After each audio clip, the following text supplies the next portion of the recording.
We're keeping it in the family this morning on Reddit with Friends. We have the lovely Jessica Camuto. You were with us last week. I was. Yes. I'm kind of excited to be back again. Oh, we're happy to have you. And then, of course, none other than Carmen Fuentes, very reliable here, sir, with a good story. I've been hearing rumors about this story all morning. Ben tried to put me in. Spencer said, oh no, you can't find out. I never hear the stories, you guys, I promise. It's a surprise. It's a surprise, but I'm ready. It better be good. Spencer been talking it up? Yeah. It's probably because it's hot dog related.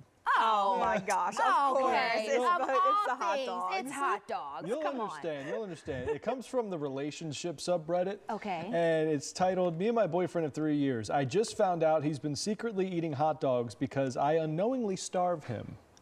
Wow. And hot dogs is So the I was going hot to say, why dogs- is hot dogs the option? Yeah, chicken, hello. Well, she does begin by saying, "I recognize that it sounds a little bit insane from the post title, so hopefully the story kind of explains it." She Let's says, hear it. "My boyfriend and I, we have what I describe as a pretty solid relationship. We have similar interests to enjoy activities together, but enough divergent ones that we have full, complete lives outside of the relationship.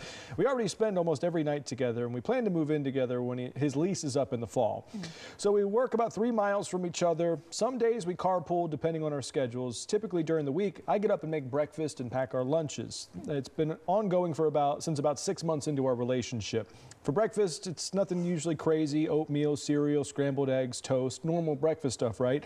For lunch, I pack sandwiches, chips or pretzels, some sort of fruit, and a couple of days a week, even a sweet treat." Too light. It's too I was light. going to say that. It's too light. Apparently he needs more. He needs some good food up in needs there, more. baby. Well, she says, "I usually make his portions larger than mine, and he's never complained about any of it before. Well, today we went to lunch and we stopped at a nearby park, and I was sitting across the picnic table from him. I noticed something yellow on his shirt, and I made the comment, and I said, you know, you have some yellow on you."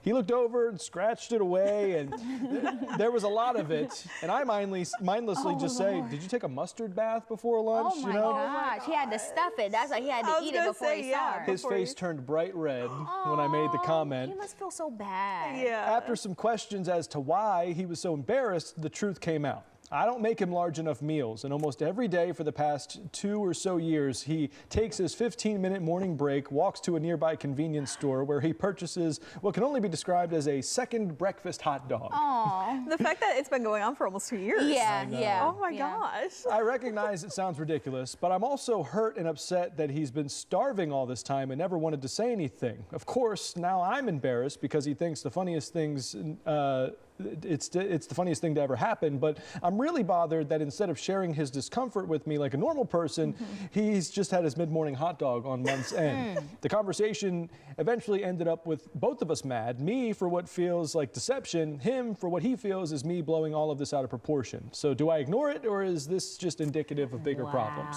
I don't think it's indicative of bigger problems. I just feel like he didn't want to hurt her in any way. Her feelings. He didn't want to hurt her feelings, but it really is. I have like a little personal note, because like as I began to like cook for Tariq more, I realized that I wasn't giving him big enough portions either. But it was a conversation that we had. He was like, "This is enough for you, babe, but this is not gonna hold me over." Like, you know, if you go to the gym or you're a man, you know, big guys, like they need enough food to sustain them for the day, whatever it may hold. And so my thing is, he would rather spend money on a hot dog than just cook himself, or hey, fix your own plate, make sure you got enough something. You know how much money he's probably wasted in the past 2 years on a hot dog? Exactly, versus just getting some extra grocery in the house. How much can a gas station hot dog Probably really like be? $2. But when you go every day, you're going every day. I guess so. My thing with it is, it's like, she's, at least her thought didn't immediately go to, "Oh my gosh, I'm a bad cook," right? At least she didn't find out that like he's just not eating what she makes, and then he eat that and some more. Yeah, That's what he it just is. needs more. He just needs more. I mean, I feel like it's something as simple as, hey, you know, maybe can I get an extra sandwich? You know, 2 sandwiches instead of 1, or you know, extra chips or pretzels or extra fruit. Baby, she was definitely packing some finger food. You talk about some pretzels and grapes. Okay, where's the meal? And a lot of times, if I'm not doing meal preps, right, what I cook for dinner is oftentimes lunch the next day. So I'm already going into it like, let's say I'm cooking chicken. I'm literally cooking extra legs and wings to make sure that you got a full lunch for the next day. It's not really scraps or anything. No. And I'm not waking up early enough to cook but make no sandwich. I want to grab and go, because 9 times out of 10 I'm in a rush myself. But yeah, not in today's economy. Going to get a hot dog every day, $2.50 or not, that's gonna add up. Yeah. It will. My initial thought was, I'm just like, hey, can I, I would just say something, right? Yeah. Like, hey, can I get more? I'm Taylor. I think that everything is okay. Hey, babe, got a little something. What's going on? What's going on? Yeah, I stopped at the gas station to get a hot dog. Oh, that's it? Yeah. What, you didn't like the sandwich? I put the extra, lettuce on it there just like you like it. I gave you some extra pretzels. Was the bread too dry? Is that why? I was still hungry. Oh, okay. This is the first time, right? I'm sorry. I'll make sure I put some extra grapes in there for you tomorrow. That would be great. Thank you. You lying? See, and she probably caught him before, but he lied. He could have addressed the issue right then and there. But see, that's how you get caught. See, what is it about? Don't lie. Just be truthful. Lie. Just be honest. Okay, to be fair, he didn't lie. He wasn't truthful either. How was he not? It never came up. How can you lie about something that was never said? What do the people have to say? That's what I want to know. Okay.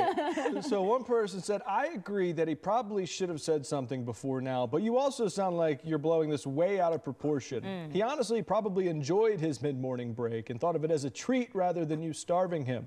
I'm sure he could have snuck food from home, gone to the grocery store himself, or any other number of options if he truly didn't want a hot dog, which I think he did want the hot dog since he's been getting a hot dog. That, or maybe he also needed like a break from work. Maybe that was his little escape to go on a walk to the gas station and get a hot dog. But still, maybe it was his way to escape from work for a little bit. They make a good point though. Like, I don't know, why wouldn't he just grab something else and like throw it in his lunch bag or whatever? He don't sound like the type of person that cooks at all. He must not cook, because it sounds like he's just settling for what she gives him instead of putting in extra effort to cook. Maybe it's a medical thing. Maybe he's got a really fast metabolism. Let's think about that, and he just always has to eat. And says the person who lied when was confronted about the situation. He's probably real skinny too. And just one of those people that can eat everything in sight and not gain a pound. Another person pointed out that the original poster's username is Forsaken by Hot Dogs, just to throw that one in there. Okay. Someone else said, I actually felt kind of bad for the guy that he feels like he's been caught. Then I realized only a fool would feel guilty for getting caught having eaten a hot dog without informing their partner. Yeah. Do you think she's upset that he didn't bring her anything home too? They both got upset. At the end, she said it turned into both of us being upset. She was probably upset that he was holding out. He probably feels upset because, dang, now I can't go do my regular break. If I was him, I'd still go, though, honestly. You still go get the hot dog. They work close by, but they don't work together. So, but now I feel like every time I walk, I guess, to a convenience store, I feel like she's going to be looking out her window at her job. Can you imagine an office space right above the gas station? She's peering out the window. Oh my gosh. That would be kind of creepy. His solution is just like temporary, because again, that's just his second breakfast. What you doing for dinner? Oh, I'm also curious, does he have a midday snack? Does he go for breakfast and then maybe he goes around the block to a different place for a snack? Listen, someone said he probably didn't think of it as you starving him so much as him just getting hungry mid-morning and going out for a snack. Maybe he doesn't think providing all of his food for the day is your responsibility. See, that's a good thought too. I like these people's thoughts. I learned to put extra food on my man's plate and in his lunch, but to each their own. I feel like there's going to be more to this later down the line. Either way, thank you, Carmen. You're welcome. Thank you very much. I want to take a quick second to remind you all at home that we are still raising money for the American Cancer Society. I am excited to be a 2026 honoree this year, and we're heading towards the goal. We've already raised $1,000, so I have to give a round of applause for that, but the goal has not been met yet. We're trying to raise $5,000. So look, go ahead, go to our Ask You On Day-to-Day page, our day-to-day website. It's got all the information and those links that you need, okay? Thank you so much for those who have already donated, but we still got more to do. We'll be right back. Yes, the shirts are so cute, right? Oh so cute. Gosh, so cute. So Carmen.